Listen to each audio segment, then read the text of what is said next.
term golden years? I mean, kind of like a reality check on it. Are these your later years, are they truly golden? Welcome to Aging in Style, the podcast dedicated to celebrating aging and what it takes to do it well. I'm Lori Williams. I'm a certified senior advisor and senior housing expert. In each episode, you'll learn stories of older adults who are thriving in their 70s, 80s, 90s, and in some cases in their hundreds.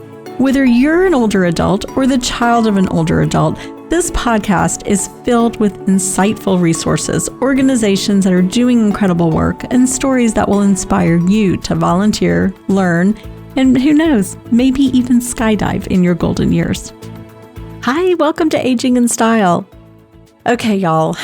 Here is one for you. My friend Teresa and I, she also works in senior living. We were sitting around talking the other day and just talking about the term golden years. Like, where did that come from? Because, we work in senior living. We talk to a lot of people who are anywhere from in their 60s up into even their hundreds. And a lot of people, I would say, aren't truly living golden years. And it could be for financial reasons or health reasons, whatever. But we were just kind of like, who came up with that term, golden years? And why is it called that? And so I am sort of the Google queen.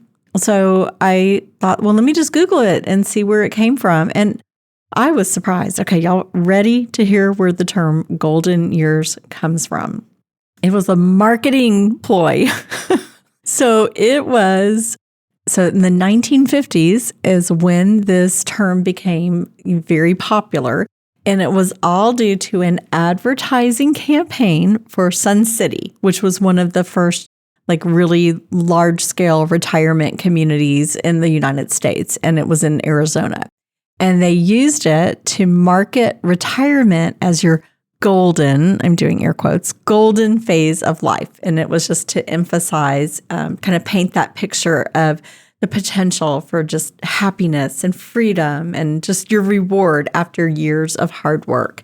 So interestingly enough, that term caught on. And I think most of us just kind of look forward to those days, our golden years, when we don't have to get up and go to work, or, we can spend time doing what we want to do, whether that's on the golf course or hanging out with your grandkids or cooking or painting or whatever floats your boat, right? It's just kind of like that freedom, and you own your time and everything. So that's where the term comes from, which I just found, it honestly blew my mind when I'm like, you have got to be kidding me. This was someone's great marketing idea, which, obviously it was. So what I want to talk about on the podcast is the term golden years. Kind of like a reality check on it. Are these your later years? Are they truly golden? And, like I said, they're not for everyone. And just simply because the sheer volume of people that I talk to who are older, who are taking care of older family members and are in these golden years. And I'm going to guess that I don't know if I'm considered in my golden years or not. I should have looked that up, but I'm 60. So maybe I'm kind of like pre-golden. I'm coming into golden years. They don't feel super golden to me at this point, but we'll see. But sort of like the reality check of it. So it may not feel golden to people because there's a lot of people with financial insecurity, and a lot of people just don't have the money to actually retire or to pay for, if they can retire, they can't cover those unexpected things that happen. Kind of like I have my fund that I keep, my savings that I call my oh crap, or actually I use another word, but my oh crap money, which is like something happens and there's always something happening. Like this summer, my air condition went out, so there's $10,000 went out to buy a new air condition. Now I got another issue happening with the house. So it's those unexpected expenses that occur to, with all of us. So there's a lot of financial insecurity if you're, older, you're relying on Social Security, maybe you have a house, but these things are going to happen. There's maintenance and upkeep. Or maybe you can't afford to live in a house. Maybe, and just the price of everything is outrageous. Or maybe there are health issues, chronic illnesses, mobility issues, cognitive decline. All these kinds of things that make aging more difficult and expensive, quite frankly. And it may not be you personally, but maybe you're caring for someone. Like I'm caring for my husband who had 4 strokes, So there's a lot of expenses that come with that were not planned. So if I were 80 and having to, I don't know that I'd be feeling super golden then, to be honest with you, if I were having to figure out how to take care of my spouse at that age. Social isolation is another big one. A lot of times, loss of a spouse, your kids growing up and moving away, shrinking social circles, because what happens? People get older. Your friends pass away. Maybe they move to be closer to their kids and they could be in another state, or maybe they have moved down to Florida or whatever their dream place is. So that happens as well. So, those factors, any of those would make it not seem like such a golden year, or that you're living your golden years.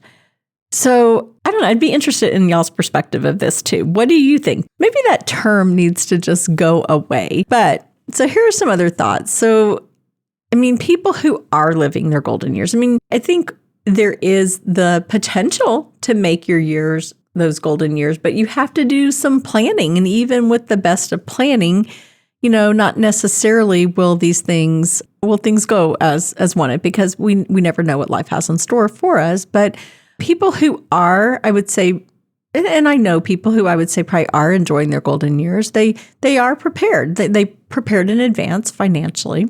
And they are people who are determined to maintain active, volunteering, learning, all these things that we've talked about on the podcast before. Of course, Doug Brown, who we've had on the podcast, he comes to mind because he's 99. And I just saw him the other day. He was dropping stuff off at a donation place. I was right behind him and jumped out of the car and ran and gave him a hug. But he's out still doing things. He's 99. But there's a lot of people who aren't physically able to do that. But I'm just using this as like maybe he planned more for that. He is someone who obviously financially he's okay. He is someone who has continued to stay active, which is huge.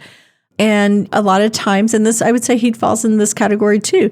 He has strong connections with his family, strong connections in the community, and, with other interests. So I think those are some things that have helped make him truly, if I'm thinking of someone living their golden years, I would say he and his wife would be good examples of golden years, because I'm sure there's some health issues as we get older, of course, for all of us, but nothing like really significant, like a stroke or dementia, that sort of thing. So if you wanted to make your years golden, I do think maybe, you could take action to make them as golden as they can be. But obviously, financial preparation is huge. Start that early planning. And when I say early, I'm looking at you, people in your 20s and 30s, start planning, because it goes by fast. And before you know it, you're 60 years old and you're going, did I save enough?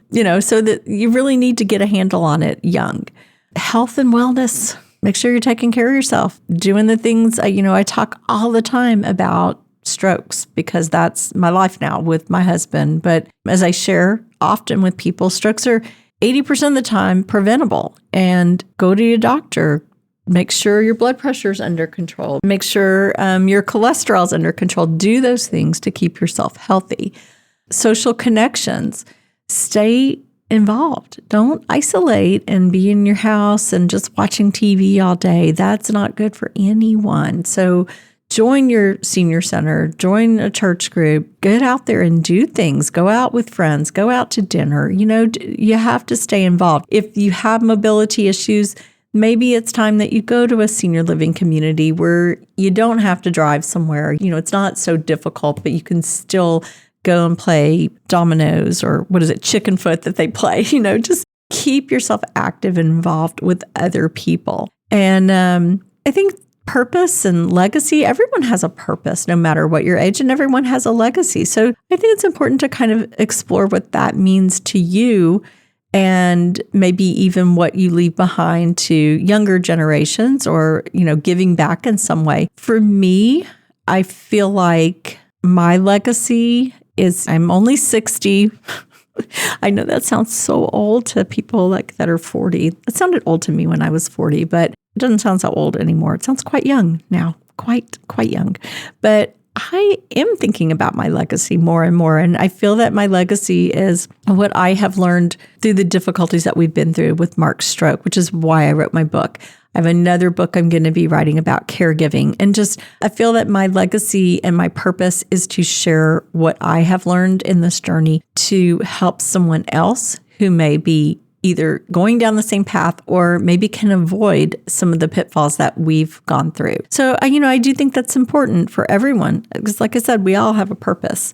Some other thoughts is, maybe we need a different term. Maybe golden years isn't the right term. Maybe some other ideas, and I can't take credit for these because I put it in ChatGPT to see what it would spit out at me, but maybe it's called the wisdom years, or the freedom years, or legacy years, maybe something like that rather than the golden years. Personally, I kind of like the legacy years. I think that's kind of a cool way to say it. But anyhow, that's what I had for y'all because I just thought that was interesting. I really never thought about where the term golden years came from, but I was pretty surprised to learn it was from a marketing campaign. So y'all share your thoughts on this, what you think. Did you know where that term golden years came from? Do you think it should have a different name to it? Just let me know what you think. And as always, please share this podcast with your friends and family. You never know who might benefit from what we're sharing here. And thank you so much for listening. We'll talk to you next week. Bye-bye.